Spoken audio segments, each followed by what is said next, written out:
काटेंगे, कोई दूसरा तो नहीं आएगा आपकी बाड़ी में काटने के लिए। उसको इकट्ठा करके अपने लिए ही उसको रखेंगे ना, दूसरे को नहीं देंगे।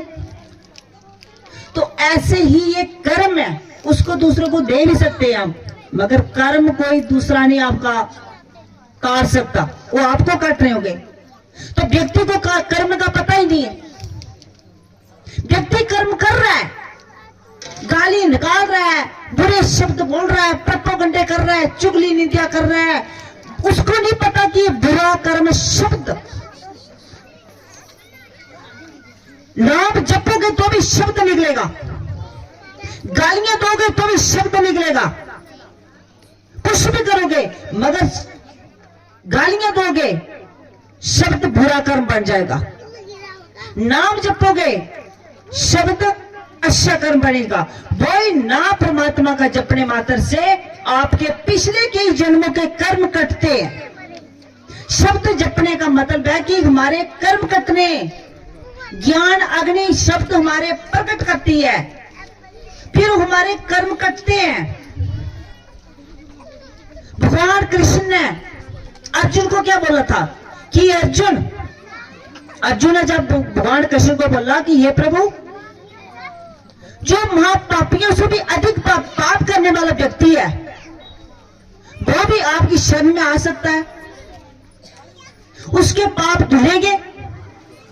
प्रभु ने बोला कि महापापियों से भी अधिक पाप करने वाला जो व्यक्ति है वो भी अगर मेरी शरण में आ गया और मेरा नाम जपना शुरू कर दिया और उसने दोबारा निर्णय कर लिया कि आज के बाद मैं अज्ञान के कारण जो पाप कर दिए, बुरे कर्म कर दिए, सो कर दिए, मगर प्रभु आज से मैं कोई गलत कर्म नहीं करूंगा, मैं आपकी शरण में आ गया हूं और मेरा नाम जपेगा, तो जैसे प्रज्वलित अग्नि लकड़ी को जलाकर भस्म कर देती है, करती है ना, एक कितनी बड़ी मोटी लकड़ी लगा दो आग में तो जलकर भस्म राख बना देती है। ऐसे ही मेरी ज्ञान रूपी अग्नि है जो वो आपको दिखेगी नहीं। आप जो खाना खाते हो कौन पचाता है, कैसे पचता है आपके भीतर में खाना, उसका जब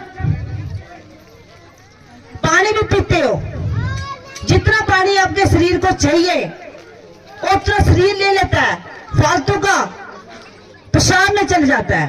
रोटी खाते हो उसका अच्छा रस बनता है, अच्छा सब कुछ एनर्जी शरीर में आती है, मगर फालतू का मल बन जाता है। कैसे बनता है आप लोगों को पता नहीं। आप रोटी कहीं चपाते हैं कि चपाते ही नहीं, ऐसे खा देते हैं। कौन उसको पचाता है? जठन अग्नि हमारे भीतर में है, वो भी अग्नि है। जैसे जे अग्नि है ना, आप रोटी बनाते हो, ऐसे ही जठनी अग्नि भी हमारे भीतर में है।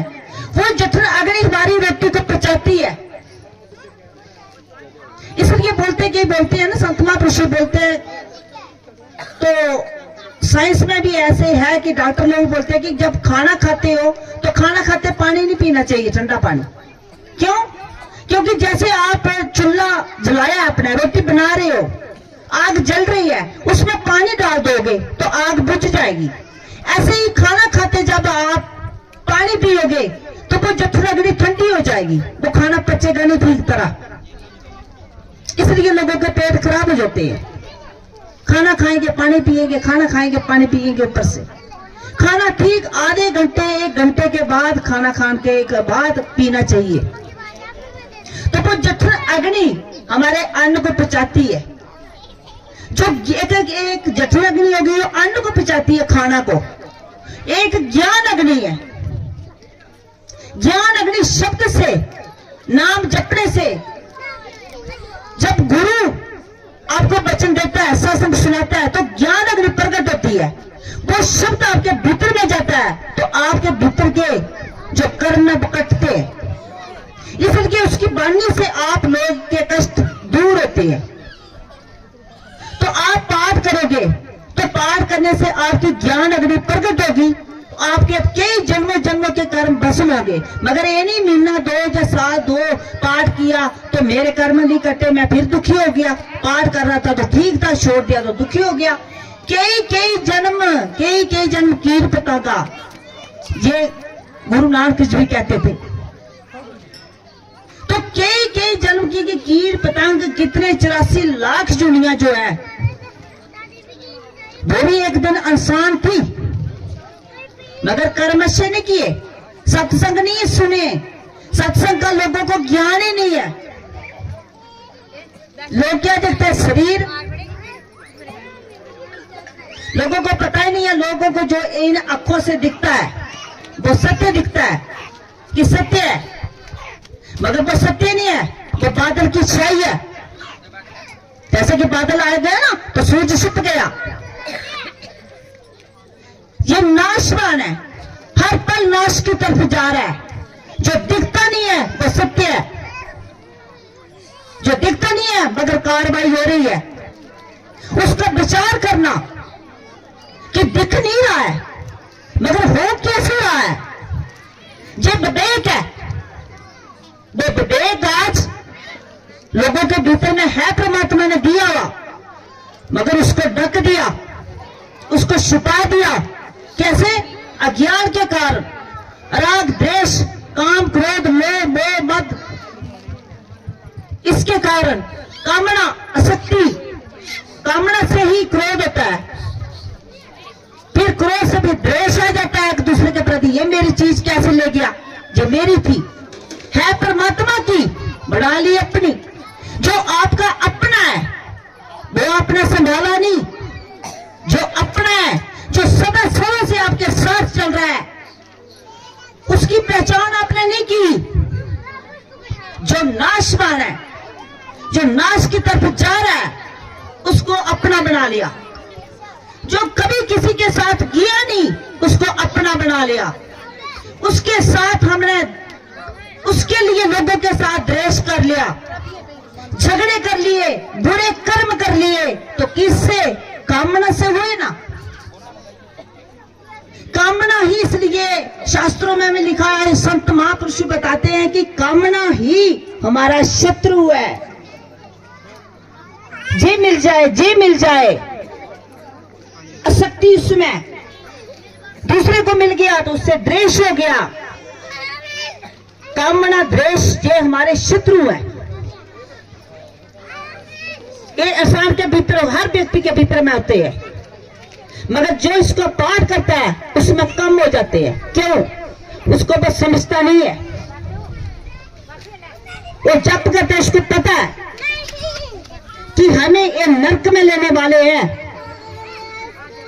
हमारे दादे परदादे कई पीढ़ी पीढ़ी इस जमीन से, इस धरती से, इस अन्नपूर्णा प्रकृति मां से कितने लोग पेट भर के खा पी कर चले गए। ये प्रकृति भाई की भाई है, इसको कोई साथ नहीं ले सका। तो हमने ले जानी है क्या? हमने माया ले जानी क्या? जो माया से झूठ कपट छल करके इकट्ठी कर करके जोड़ी है। ये तन जो काया हमारी, जिस पर हंगार करते हैं, मेरा सुंदर तन, मेरा अच्छा तन, मेरा बहुत समस्त तन, ये भी जहां पड़ा रह जाएगा। इसको चला कौन रहा है, उसका अनुभव करना। हम बोल रहे हैं, आवाज कहां से आ रही है? हाथ हिल रहे हैं, हिला कौन रहा है? मैं हिला रहा हूं। मैं भीतर में जो है ना, जब ये इसमें से प्राण तन से निकल जाते हैं तो शरीर जिसको मैं मानते हैं शुक्र, वो पड़ा रहता है। फिर क्यों नहीं बोलता? हाथ पैर क्यों नहीं उसके हिलते? जो चेतन है, जो आत्म शक्ति है इसके भीतर में जो हिला रही है, जो परमात्मा इसको सपा दे रहा है। बल्ब लगाया है हमने, मगर पावर उसको पीछे से आ रही है। पावर होश में उसको जोड़ा है, तभी तो बल्ब चल रहा है ना। उसको कनेक्शन हम पावर होश में नहीं दें तो फिर बल्ब ही रहेगा, उसमें पावर आएगी, उसमें लाइट नहीं आएगी। तो ये शरीर परमात्मा से जुड़ा हुआ है, मगर इसको हम अपना मैं, मेरा, उसमें जुड़े हुए हैं। इसलिए इस शरीर का पता नहीं, अपना पता नहीं,